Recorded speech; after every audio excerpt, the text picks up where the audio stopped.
Do you miss the mob lifestyle? I'd be lying if I say I didn't at times, but people ask me all the time, they say, do you miss the money? Do you miss the power and all of that? To a degree. I mean, look, it's great when you have anything you can want at your disposal because you got enough money to take care of it. I had my own jet plane. I had a Lear 25A. I had a Bell helicopter. I had a couple of big automobile agencies that I owned, so I drove whatever car I want and, basically had homes all over the country. So, yeah, that's nice. But you know what I really miss? I miss the camaraderie that we had with the guys. What was so attractive to me about that life is, hey, when you come in, it's a brotherhood. Don't ever worry about your wife, your daughter, your sister. We got their backs wherever you go. If somebody hurts you, we got somebody to back you up. That's very powerful, very, very powerful. And I miss that kind of camaraderie that I had. So, I also nice, going into the back room. I want to tell you this. For those of you that saw Goodfellas, Henry Hill, he never walked in through the back kitchen of the Copacabana. I can tell you that now. But I did many times, first with my dad and then later on with myself. It's nice to go in and get a ringside table and be treated that way. So to say I didn't miss it, I'd be lying. How do you learn the art of the sit down? Because that's part politics, like part journalism. Sounds like some of the interviews I've had when I was running to be mayor. Like they're trying to trip you up. You say the wrong one thing, that's the thing that'll kill you. Like how do you learn how to negotiate that? A lot of it is experience. You make mistakes in the beginning, but I was fortunate. I had my dad who schooled me well and, who taught me basically how to conduct myself in these things. And one thing, Brian, the major thing my dad taught me that has worked for me my entire life, and in a serious way, I'll get into it, is be a good listener. Don't run your mouth. Don't be the first to, present you. Just be a good listener. Let the other guy make a mistake. Think, hard. Be prepared going in. And for me, I became a major target of law enforcement. Major target. They never got me on tape saying anything wrong. Never. There was one undercover operation they had me on. They had 83 tape recordings on me. It was this whole thing with Don King and Al Sharpton. They couldn't use one of them because I never made a mistake on the tape because I was always listening. I was careful how I spoke. And I credit my father in listening to him. Okay, I understand it, Dad. So you got to be careful who you talk to. Same thing in a sit down. Let the guy present himself. I always say this too.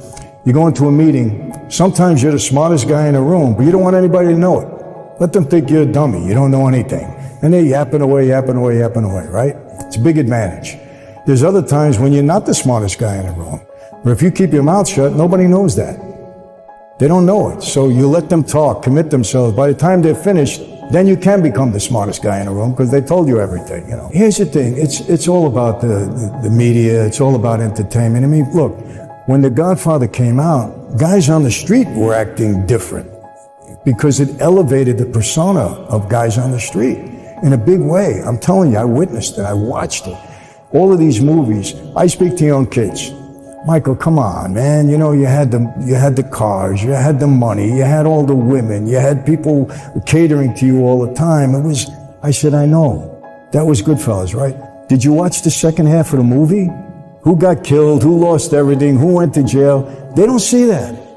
They only see the money, the power, and that's an aphrodisiac to people. Brian, when I first started speaking, I was pretty well known in New York. We had a hot name. Maybe on the West Coast, Florida, yes, because where I got indicted there too. In the Midwest, Texas, nobody knew who I was. They put on a marquee, the mob guy is going to be there, standing room only. People are interested in the lifestyle. It's all the media, Hollywood, entertainment, the news. I mean, John Gotti, come on. How many people wanted to be John Gotti? How many people wanted to be Michael Corleone, Vito Corleone? It's the media. Because they see the upside, but they don't see what comes. They don't see it, and they don't pay attention to it. You actually had a lot of things going on you had stuff going on with dealerships, you own all these different things with cars. Patrick, I bought a Mazda agency when you couldn't give a Mazda away. I remember that. I remember reading because the Wankel engines were exploding. You couldn't give one away. And I built that into the biggest agency on Long Island as far as Mazda was concerned. And it was a lot of work, and I had to do things differently. But I was able to build it. I think I had a head for business. I had a knack for it. Now, don't get me wrong. I'm not the smartest business guy around because there's a lot of things in business I don't enjoy doing. But there were certain talents that I had that worked well for me. And I always tell people this, when you're in business, I don't think it's a good thing to micromanage because nobody can do everything good. But here's the deal. Do what you do best and delegate the rest. And then be a good, watcher of these people and make sure you get the most out of them. That's how you do it. It's, you can't hang out with the wrong people and be accountable to the wrong people, continue to do the wrong things and think it's going to end up okay. It's the definition of insanity, keep doing the same wrong thing, think you're going to have a different outcome. So, look, in this life I have found out, number one, we are who we hang out with. We're judged by the people we surround ourselves with and who we are accountable to. When I was on the street, I was accountable to my oath, to my boss. I was a criminal. Every day of my life on the street, I'm violating the laws of God and the laws of man because that's who I was accountable to.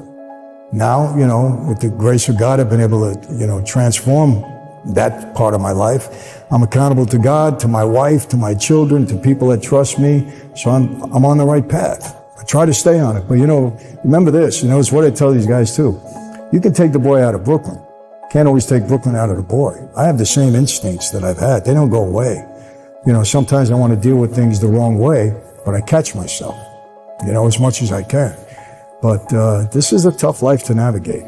It's a violent life at times. You're part of the life, you're part of the violence. There's no question about it. But murder in that life was taken very seriously.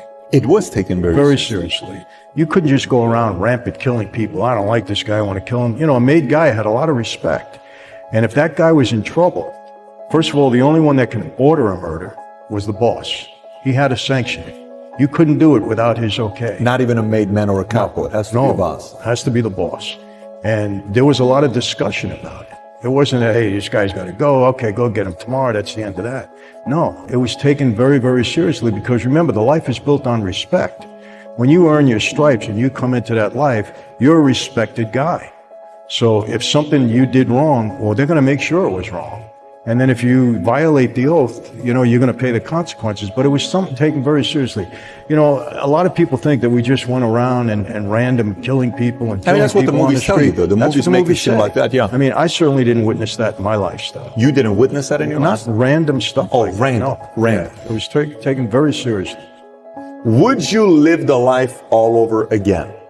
Now, because I'm a guy of faith now, and I've turned my life around, I can never go back to that because I know that I did a lot of things that I regret during that time.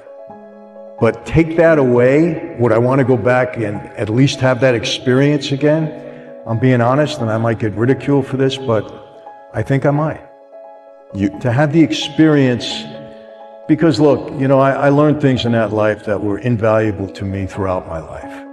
And if you take away the bad stuff and just put me back in that environment around my guys and some of the, I think I might, Patrick. And again, I hope I'm explaining this right because You're going to have 50,000 young kids right now go become mobsters. No. You got to say the right way. No, I don't want that. Next thing you know, Valuetainment produced 22,000 new mobsters in the world. No. Let me make that clear. Let's give the disclaimer as well. Let me make that clear. I said it's an evil life. I said you're selfish if you put your family through that. You're going to end up in prison or dead, one of the two. Government's got it all.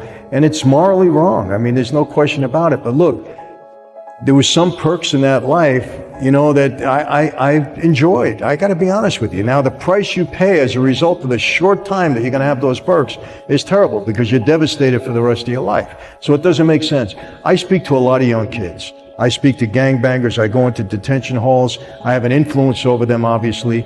And I tell them straight out, you're going to be in prison for the rest of your life, or you're gonna die. It's one of the two things.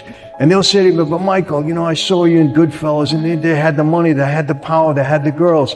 I said, yeah, but did you watch the whole movie? Or did you just stop in the middle? I said, who got killed? Who went to jail? Who became an informant? Whose wife left them? Whose kids suffered? Why don't you see that part? And you know what? They don't.